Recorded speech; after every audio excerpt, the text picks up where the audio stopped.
বিশ্বনবী সাল্লাল্লাহু আলাইহি ওয়াসাল্লামকে জেলের মধ্যে আটকানো হলো, 3 বছর রাখা হয়। কয় বছর? একটা করুণ কাহিনী, ভালো করে বুঝুন, কান খাড়া করে শুনুন। নবী আমার জেলের মধ্যে আপনাদের খারাপ লাগে, ভালো লাগে না খারাপ লাগে? নবী জেলে গেছে কেন? ইচ্ছা কইরা নাকি জুলুমের শিকার? নবী কি আবু জেহেলের গরু ফিরাইয়া মারছে? উট জোর কইরা জবা দিয়া খাইছে? দুম্বা বিক্রি করে ফেলেছিল? নবী কি কারো ইজ্জত নষ্ট করেছেন? না, কারণ একটাই, তা হলো তিনি কোরআনের দাওয়াত দেন। আজও কোরআনের দাওয়াত দিলে জেলে যেতে হয় কি হয় না? আজ যারা জেলে যায় তারা নবীর সুন্নাত পালন করে, কিন্তু কোরআনের কথা বলে যদি জেল জুলুমের শিকার না হয়, মনে রাখতে হবে কোনো না কোনো অন্য ধান্দায় কাটায় সময়। বন্ধুরা আমার খেয়াল করুন, বিশ্বনবী সাল্লাল্লাহু আলাইহি ওয়াসাল্লামকে নবুয়তের 7ম বছর, নবুয়তের 7ম বছর থেকে 10ম বছর, এই 3টা বছর বন্দিশালায় কাটাতে হয়েছে রসুলকে। এবার খেয়াল করুন, যেই জেলের মধ্যে দিয়েছে ওইটার নাম ছিল শেহাবে আবু তালিব। শেহাবে আরবের তৎকালীন কেন্দ্রীয় কারাগার। ভালো করে বুঝুন। আল্লাহ রাব্বুল আলামিন বলেন, শোনো, নবীকে শুধু জেল দেয় নাই, বরং আইন করে জেল দিয়েছে। আইন করে জেল দিয়েছে। ওই আইনের নীতিটা কি ছিল? আল্লাহ রাব্বুল আলামিন কোরআনুল কারীমের সূরা আনফালের 30 নম্বর আয়াতে উল্লেখ করেছেন, وَإِذْ يَمْكُرُ بِكَ الَّذِينَ كَفَرُوا لِيُثْبِتُوكَ أَوْ يَقْتُلُوكَ أَوْ يُخْرِجُوكَ وَيَمْكُرُونَ وَيَمْكُرُ اللَّهُ وَاللَّهُ خَيْرُ الْمَاكِرِينَ। আল্লাহ রাব্বুল আলামিন বলেন, নবী তোমার বিরুদ্ধে ওটা 3টা অপশন রেখে একটা ষড়যন্ত্রের বিল পাশ করে ফেলেছে। তার কারণ সংসদে পাশ করে, ওর নাম ছিল দারুন নদওয়া। আবু জেহেলের সংসদের নাম কি? বাংলাদেশের সংসদের নাম জাতীয় সংসদ, ভারতেরটার নাম বিধানসভা, আমেরিকার নাম হোয়াইট হাউস, এরকম নাম। খেয়াল করুন, নবী সাল্লাল্লাহু আলাইহি ইসলামের বিরুদ্ধে আইন পাশ হলো, লেয়ুসবিতুকা, তোমাকে আমৃত্যু কারাদণ্ড দিবে, আও ইয়াকতুলুকা, অথবা তোমাকে হত্যাই করে ফেলবে, আও ইউখরিজুক, অথবা তোমাকে নাগরিকত্ব ক্যান্সেল করে এই দেশ থেকে অন্য রাষ্ট্রে নির্বাসনে পাঠিয়ে দেবে। আমার আল্লাহ বললেন, ওয়ায়াম কুরুনা ওয়ায়াম কুরুল্লাহ, তারা ষড়যন্ত্র করলো আর আমি আল্লাহ রাব্বুল আলামিন তার বিপরীতে কৌশল অবলম্বন করলাম, কারণ তোমাকে কেউ পরাজিত করতে পারবে না, আমি আল্লাহ আছি তোমার সাথে। খেয়াল করেন, রাসূল সাল্লাল্লাহু আলাইহি ওয়াসাল্লামকে জেলের ভিতর ঢুকায় দেয়া হলো, সাথে 53 জন সাহাবী, তার মধ্যে 7 জন হলো নারী আর বাকিরা পুরুষ। 2 জন ছিল শিশু। একটা ব্যারিকেড দেয়া হলো। প্রথম বছর কেটে গেছে। দ্বিতীয় বছর আবু জেহেল কৌশল অবলম্বন করল, মুহাম্মাদের সাথে যারা দেখা করতে যায়, আল্লাহর নবীকে যাদের নবীর সাথে যারা দেখা করতে যায় তাদেরকেও বন্দী করে, জেলে গেটে যারা দেখা করতে যায় তাদেরকেও বন্দী করা। এটা আবু জেহেলের আমল, আবু জেহেলের সুন্নত, ঠিক কিনা বলেন? বন্ধুরা আমার খেয়াল করেন, মা বোনেরা ভালো করে শুনুন, এখন আর নবীর সাথে কেউ দেখা করতেও যায় না, কেউ কোনো খাবার নিয়েও যাইতে পারে না। এক পর্যায়ে দেখা গেল আল্লাহর রাসূল সাল্লাল্লাহু আলাইহি ওয়াসাল্লামকে আবু জেহেল কিছু কিছু খাবার পাঠাইতো, এটাও বন্ধ করে দিয়েছে, কেউ আর খাবার নিয়ে যেতেও পারে না। নবী আমার বলেন, এই সময় এমন একটা অবস্থাও হয়েছিল, আমি বাবলা গাছের পাতা চিবাইয়া চিবাইয়া তার রস খেয়েছি। বকরির পায়খানা যেমন শক্ত হয়ে যায় তেমন করেই আমাদের পায়খানা হয়ে গেল। 10, 12, 15 দিন পর্যন্ত প্রস্রাব পায়খানা বন্ধ। কারো কারো প্রস্রাবের সাথে ব্লিডিং শুরু করলো পানি শূন্যতার কারণে। উপরে প্রচন্ড সূর্যের তাপ, খাবার নাই, পানিও নাই। ছোট শিশুদেরকে মায়ের বুকের দুধ ফুরাইয়া যাওয়ার পর ঠোঁট চোষাইয়া চোষাইয়া তাদেরকে লালন করার চেষ্টা চালানো হচ্ছে। একসাথে 53 জন মানুষ জেলের মধ্যে মারা যাবে, আর আরবের মধ্যে সবচেয়ে ভালো মানুষই তারা। সুবহানাল্লাহ। মুহাম্মদ আলামিন, সদিকুল আমিন, সদিকুল আসদাক, আবু বকরের মতো এত ভালো মানুষ, উসমানের মতো ভালো মানুষ, আলীর মতো ভালো মানুষ, আব্দুর রহমান বিন আউফ, তলহা, জুবাইর, বেলাল, আরাদ, খাব্বাব, খুবাই, কত নেককার মানুষগুলো সব জেলের মধ্যে। রাষ্ট্র চালায় দুর্নীতিবাজেরা, নেককারেরা সব জেলে। খেয়াল করেছেন নবীর কোনো অপরাধ ছিল এখানে? না, সততাই তার অপরাধ। তুমি এত ভালো কেন, এটা এই কারণে তুমি জেলের ভিতর থাকো। আমরা দুষ্টামি করতে পারি না তোমাদের কারণে। এই অপরাধী নবী এবং সাহাবীদেরকে জেল দেয়া হয়। একটা পর্যায়ে মানুষগুলো মরে যাওয়ার উপক্রম।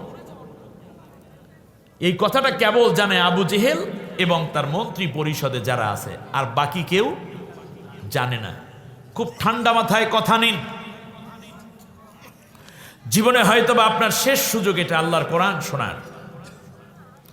আবু জেহেলের 3 জন উপদেষ্টা ছিল, মন্ত্রী পরিষদে 11 জন ছিল। এই 3 জনেরও অন্যতম যিনি ছিলেন তার নাম ছিল হেশাম ইবনে আমর। হেশাম ইবনে আমর, বয়স ছিল 82 বছর। খুব কূটনীতিবিদ, দাড়ি চুল সব পেকে গেছে।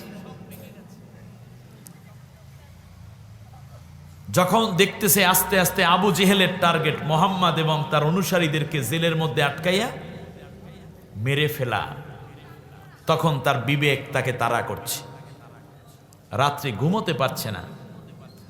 গত 5-6 রাত ধরে বৃদ্ধ মানুষ না ঘুমাইলে আরো দুর্বল হয়ে যায় না? স্ত্রী জিজ্ঞেস করলেন, প্রাণের স্বামী, ঘুমোতে এসেও আপনি কেন ঘুমোতে পারেন না? আপনার এই অবস্থা কেন? সমস্যাটা কি? স্ত্রীর কাছে খুব মনটা খারাপ করে হেশাম ইবনে আমর বলতেছেন, শোনো, প্রথমে কথা ছিল মুহাম্মদকে নজরবন্দি করবে, পরে আবু জেহেলকে পরামর্শ দিলাম তাহলে এটা করেন। দ্বিতীয়বারে বলল আরো কিছুদিন আটকাইয়া রাখি। এমনি করে করে 1 বছর কাটাইল। দ্বিতীয় বৎসরে আবু জেহেল দেখলাম আরো বেশি কঠোর হয়ে গেল। তাদেরকে আর ঘর থেকে সেভাবে আবু তালিব থেকে আর নামতেই দিচ্ছে না, বরং বাইরের কেউ যদি খাবার নিয়ে যায় তাদেরকে অ্যারেস্ট করা শুরু করলো। মানুষকে না খাওয়াইয়া যেন মেরে ফেলা না হয় সেজন্য পরামর্শ দিলাম জেল কোড অনুযায়ী কিছু খাবার দাবার দেয়া হোক। কিন্তু আবু জেহেল গত 6 মাস ধরে খাবার দাবারও বন্ধ করে দিয়েছে। সেই দিন পরামর্শ চাইল কি করা যায়। আমরা বললাম তাদের সাথে ভালো ব্যবহার করেন, কারণ তারা সবাই দেশের মানুষ। অপরাধ একটাই, তারা ইসলামের কথা বলে, কোরআনের কথা বলে। কষ্ট দেয়া ঠিক হবে না, তাদেরকে মানবীয় আচরণ করা দরকার। কিন্তু আবু জেহেল বলল, না না, জেল থেকে একজনকেও জীবিত বের করতে পারা যাবে না। তার কারণ জেলে যাদেরকে আটকিয়েছি একজনও যদি জেল থেকে ছাড়া পাইয়া যায় তাহলে গোটা মক্কার মানুষ ওই একজনের নেতৃত্বে ঐক্যবদ্ধ হবে, আর আমাকে এবং আপনাদের সবাইকে রাষ্ট্রের ক্ষমতা থেকে পদচ্যুত করে আমরা যেই বিধবার সম্পদ লুণ্ঠন করি, রাষ্ট্রের সম্পদ আত্মসাৎ করি, ইয়াতিমের মাল ভক্ষণ করি, সবাইরে সমানে পিটাইয়া দেশ থেকে তাড়াইয়া দেবে। একজনকেও মুক্তি দেওয়া যাবে না। সিদ্ধান্তটা কার? আবু জেহেল। তার কারণে আবু জেহেল জানে যাদেরকে আটকিয়েছি তাদের একজন যদি বের হয় তাহলেই খবর আছে। আমি জিজ্ঞেস করলাম তাহলে কি করতে চান? আবু জেহেল বলল সবাইকে মেরে ফেলবো, একজনকেও বের হতে দেব না। আও ইয়াকতুলুকা, এই হত্যা করার কায়দায় চলে যাব, অটো মরে যাবে, জেলের মধ্যে মরলে কোনো আফসোস নাই, কেউ কোনো দোষও দিতে পারবে না। কিন্তু আসলে এটা মৃত্যু নাকি হত্যা? অতএব আল্লাহর কোরআনের সাথী কিংবা কোনো রাষ্ট্রে যদি কোনো মানুষকে অন্যায়ভাবে গ্রেপ্তার করে জেলের মধ্যে আটকে রেখেও ওই ব্যক্তি মারা যায়, তাহলে মূলত এটা হত্যা মামলা একদিন না একদিন হয়।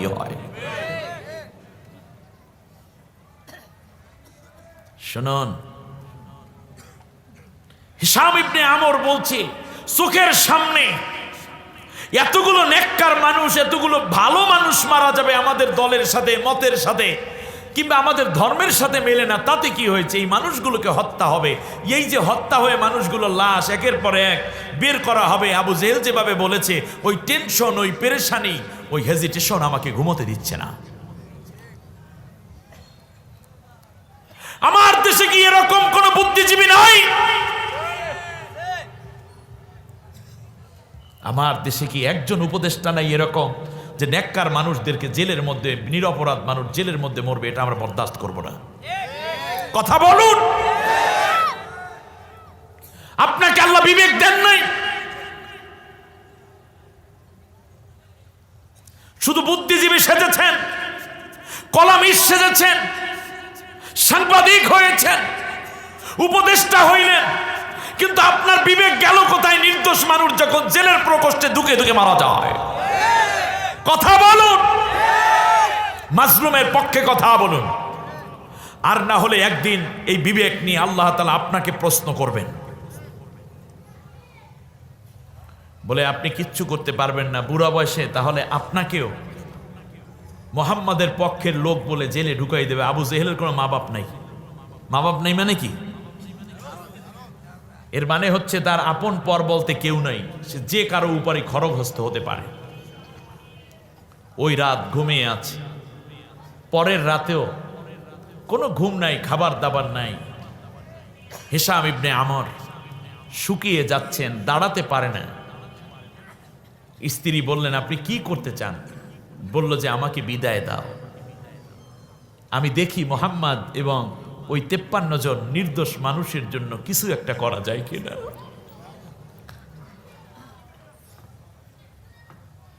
আমার ভাইয়েরা খেয়াল করুন,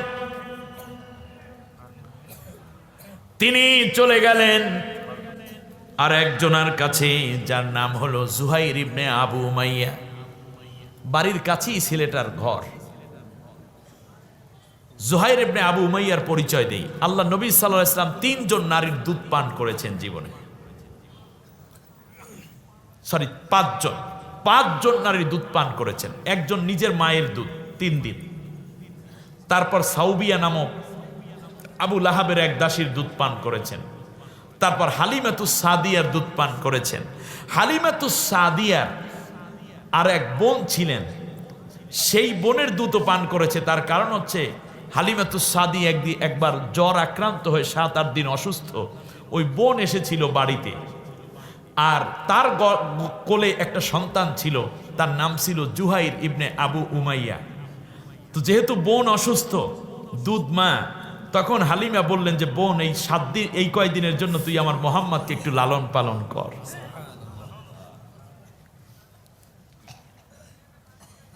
এই জুহাইর ইবনে আবু উমাইয়া নবী সাল্লাল্লাহু আলাইহি ওয়াসাল্লামের বয়সের দিক থেকে একেবারেই কাছাকাছি, এবং প্রকারান্তরে তারা দুধ ভাই। খেয়াল করেছেন কিনা? জুহাইর ইবনে আবু উমাইয়া হলো আবু জেহেলের এমন একটি লোক যে সব সময় অর্থনৈতিক দালালি করে। দালালিটা কি? বলল যে ওই যে খেয়াঘাট আছে, ওই যে ঘাট আছে, ওই যে হাট আছে, ওই যে মাঠ আছে, ওই জায়গাগুলোর দালালি তুই করবি, আমারে 50%, তোর 50%। পোলা পাইন লইয়া যাবি, কোপাকুপি করে, চান্দাবাজি কইরা প্রত্যেক দিন আমারে 10,000 করে দিস, বাকিটা তোর। নেতারা এইরকম কিছু কুত্তা পালে কিনা? ঠিক ওই রকম। এটা আবু জেহেলের এই লোক। গুরুত্ব আছে না নাই? কিন্তু মেজাজ খুব কড়া। টাকা দিবি না মানে, ওরে বাবার টাকাও দেবো, জীবনও দেবো, তুই মারিস না আমারে, এইরকম। জুহাইর ইবনে আবু উমাইয়ার মা তখন বার্ধক্যে পৌঁছে গেছে, মারা যাওয়ার অবস্থা। হঠাৎ করে জুহাইর ঘরের ভিতর ঢুকছে, ওই চান্দাবান্তি নিয়ে আবু জেহেলকে দিয়ে, নিজেও কিছু লইয়া আসছে। জুহাইর ইবনে আবু উমাইয়ার মা জুহাইরকে ডেকেছে, জুহাইর, মায়েরা ভালো করে শুনুন, জুহাইর রে,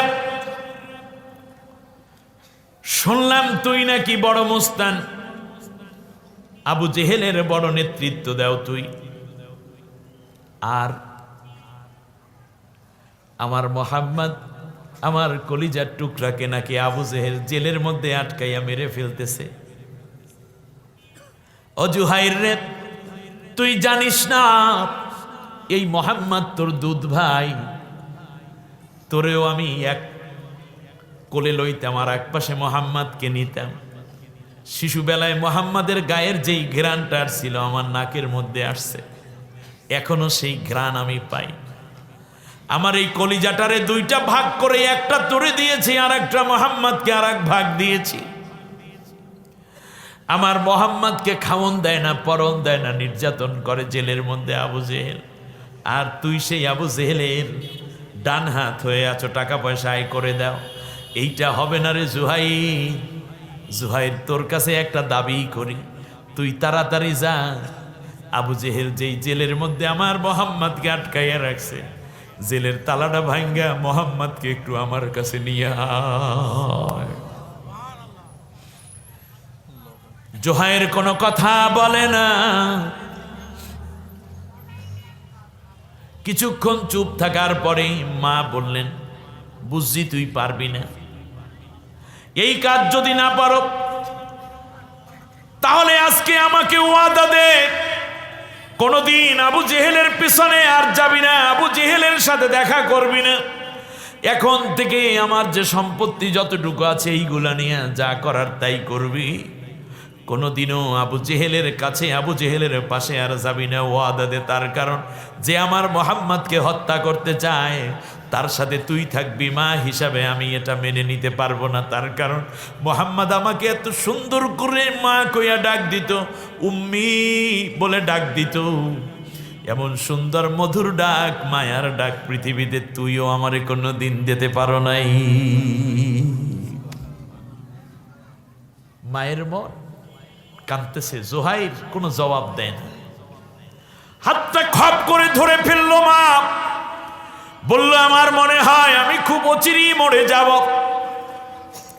আমার যেই অসুস্থতা আছে আমি আর বাঁচবো না ঠিকই, তবে একটা কথা তোরে আমি বলে যাই, লাত মানো তো যাইয়াজদান হারমান দেবতার কসম কইয়া করে বলি, আমি যেদিন মরে যাব, মরার সময় তুই আমার কাছে থাকবি না ভাগা, আমি মরার পরে আমার খাট তুই বহন করবি না, আমার লাশ তুই কবরে রাখবি না, কবরের পাশে মা কইয়া ডাকবি না। তার কারণ এমন নেককার মানুষ জেলের মধ্যে মরে, আর সেই মরা গোষ্ঠী যারা মারে সেই জালেমদের সাথে তুই দল করো, ওই দলের মধ্যে থাকলে কমপক্ষে মা হয়ে ওসিয়ত করলাম, এই মরা মায়ের মুখ তুই দেখতে আসবি না, তুই আমার সন্তান থাকবি না।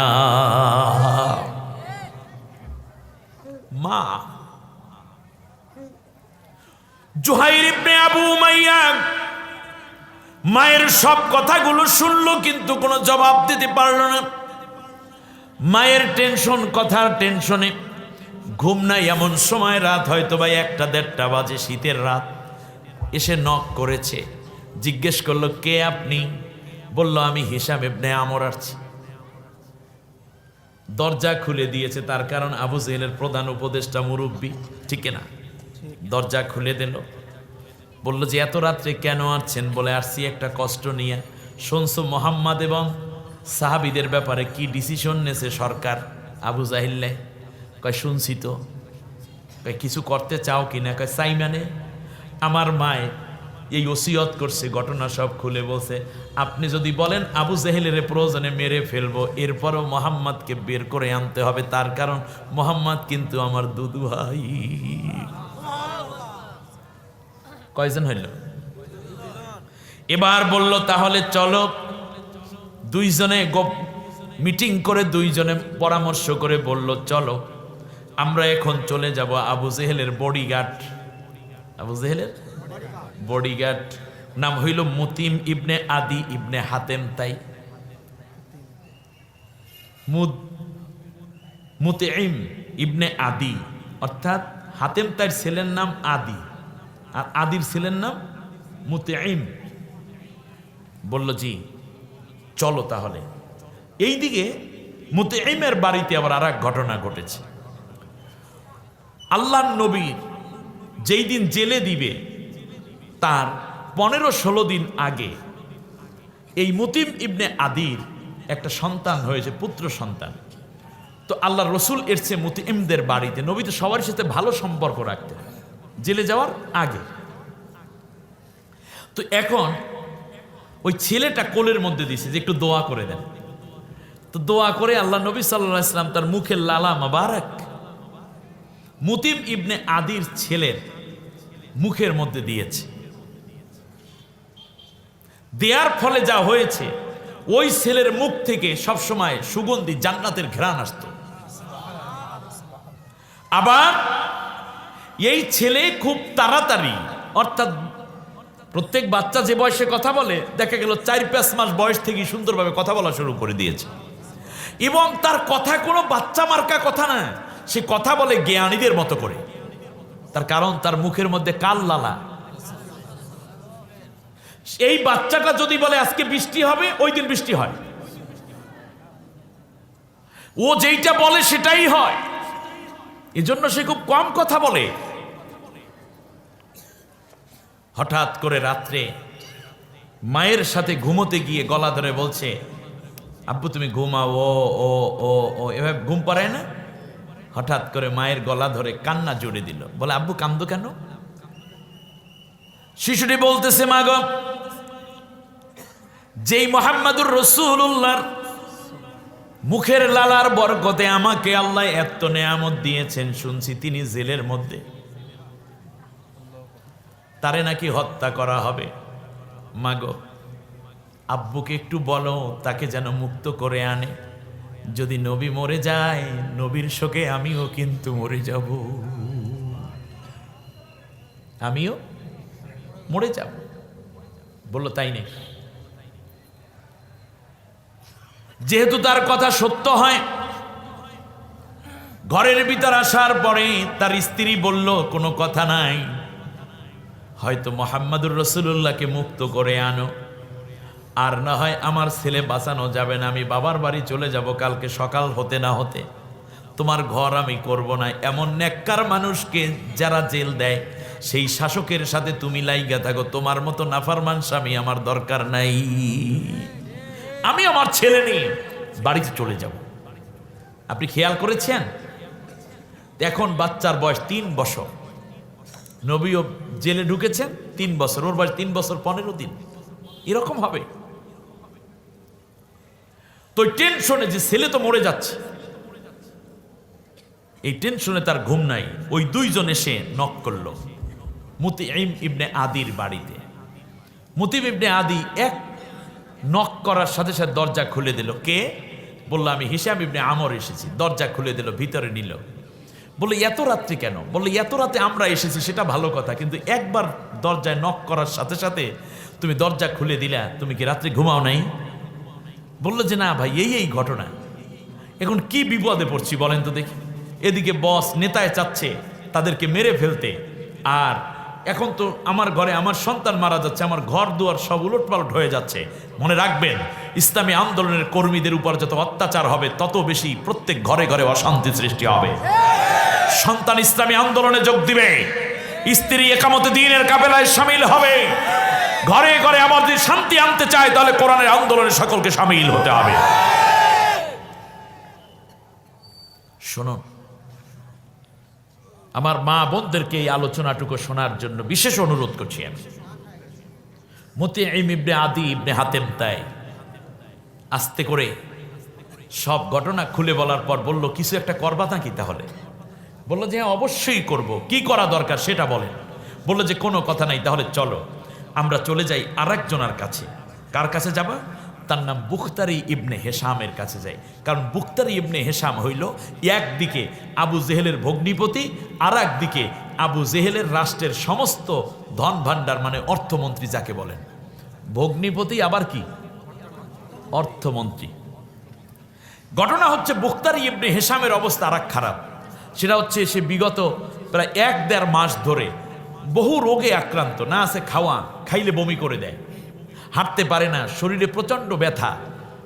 যেহেতু তিনি রাষ্ট্রের প্রধান, যিনি তার অর্থমন্ত্রীর কাজ আছে না নাই? মরার আগ পর্যন্ত সেরা হাসপাতালে ভর্তি করে, চিকিৎসার শেষ নাই, কিন্তু অসুখ ভালো হচ্ছে না। তো গত রাতে, এই যে রাতটা, এই রাতে আমার মা উটের দুধ, একটু মধু আর একটু খেজুর মিলিয়ে আমার কাছে এনে বলল, বাবারে কত ঔষধ খাওয়াইলাম, তোর ডাক চিৎকার, ঘুম নাই, তোর নিদ্রা নাই, অসুস্থতায় সব ঔষধ ফেল। এখন মোহাম্মদ যেই কালেমা পইরা মানুষকে ইসলাম বানায়, আমি সেই লা ইলাহা ইল্লাল্লাহ মুহাম্মাদুর রাসূলুল্লাহ বলে এটার মধ্যে একটা ফু দিয়া দিছি, তুই খাইয়া দেখ সুস্থ হও কিনা। বুখতারি ইবনে হেশাম, বুখতারি ইবনে হেশাম বলল, আমি একদিকে দুধ পান করতেছি, পেটের মধ্যে যাচ্ছে, আর আমি সুস্থ হয়ে যাচ্ছি। আমি এখন পুরো সুস্থ, আমার রোগ ছিল আমার মনেই নেই। আমার মা আমাকে বলেছে, বাবা এই মোহাম্মদকে নাকি মেরে ফেলতে চায়। বাজান রে, কোনো দিন তুমি এই হত্যা কাজের সাথে জড়িত হইতে যাইও না, পারলে মোহাম্মদের উপকার করো। ভাইরে, ওই টেনশনে ঘুম আসে না, মোহাম্মদকে কিভাবে উপকার করা যায়। বলো, তাহলে তুমি কি মোহাম্মদের মুক্তির জন্য কাজ করতে চাও? বলো, অবশ্যই চাই। কি করতে হবে সেটা বলেন। ওর বোন তো আমার ঘরের মধ্যে আছে। বলল, তাহলে কাজ করো, আমরা চলে যাব আর একজনের কাছে। কে?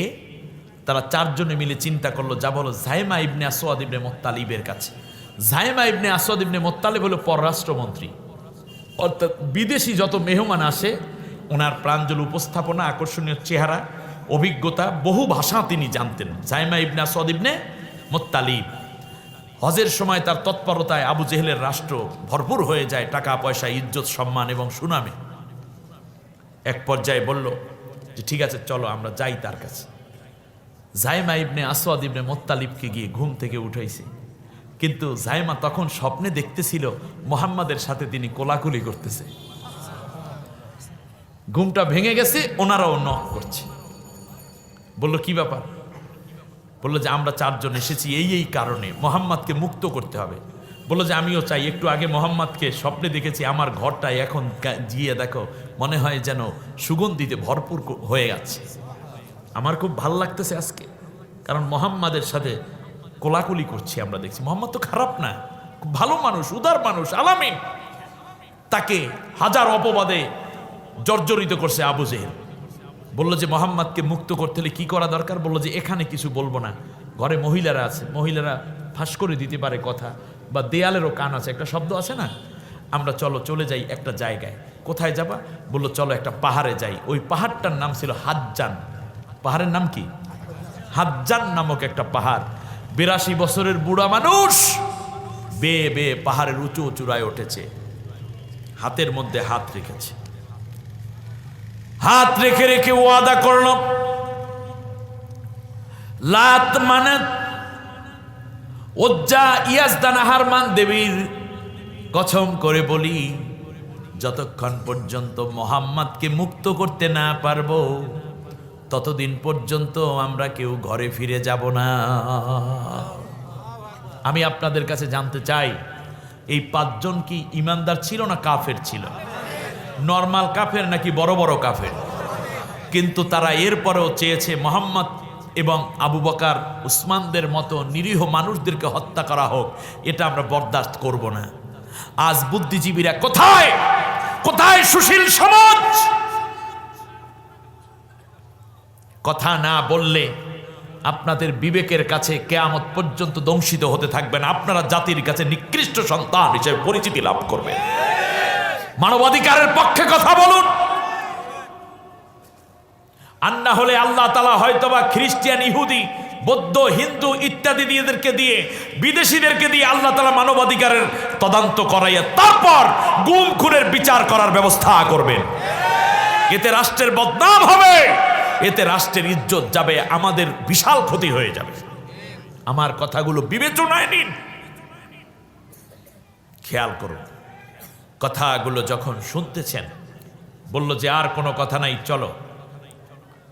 গিয়ে নক করেছে, তখন ফজরের আজান, জাস্ট তখন তার আজান ছিল না, জাস্ট সুবহে সাদিকের সময়, আল্লাহু আকবার পড়েন। গিয়ে নক করেছে, টুন টুন টুন। আবু জেহেল বলল, কে? হিশাম ইবনে আমর বলছেন, আমি এসেছি। প্রধান উপদেষ্টা নক করছে প্রেসিডেন্টের ঘরে, দরজা খোলা লাগবে না? লাগবে। দরজা খুলে দিয়েছে। দরজা খুলে দিয়ে দেখতেছে আরো 4 জন, এবং তারা খুব একান্ত ঘনিষ্ঠজন। বলল, বস এদিকে আসেন। রুমের ভিতর ঢুকাইছে। রুমের ভিতর ঢুকিয়ে তারা আগেই মাশওয়ারা কইরা বলছিল যে জুহাইর ইবনে আবু উমাইয়া, তুমি ওর উপর খেপ্পা, ঠিক আছে কিনা? এরপর মুতিম ইবনে আদি, তুমি বলবা যে এত কিছু বুঝি না, চাবিটা দিয়ে লাও, আর নাহলে কান পিড়ে ছিটে ফেলাবো।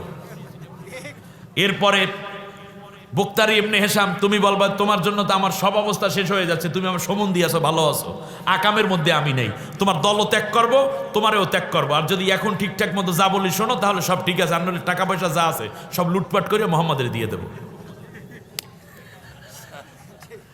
ধামাকের পর ধামক, ব্যাস এক এক করে যখন ঢুকে পড়লো, বললো, হাই হাই তোমরা সবাই, এই কোথায় নাস্তা পানি দাও, নেতারা যা করে বুঝেন না, গরম রুটি দাও, উটের দুধ দাও, খেজুর দাও, মধু দাও, কিচ্ছু খাবো না। দাঁড়ানো অবস্থায়, কিচ্ছু খাবো না, এই দরজা বন্ধ করো।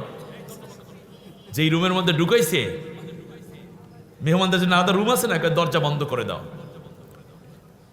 জুহাইর ইবনে আবু উমাইয়া বলে, মুস্তানি জীবনে কম করি নেই, বহুত মানুষ মারছি, এইবার আজকে তোমারে সাইজ করবো। এই হেশাম ইবনে উমর কি বলে সেইগুলো শোনো আগে। বলল যে এই পাগল টাগল সব কিন্তু আমার এই ঘুম থেকে উঠেছে, একটু মিথ্যার কৌশলের আশ্রয় নিয়েছে, এরা মুহাম্মাদের মুক্তি চায়।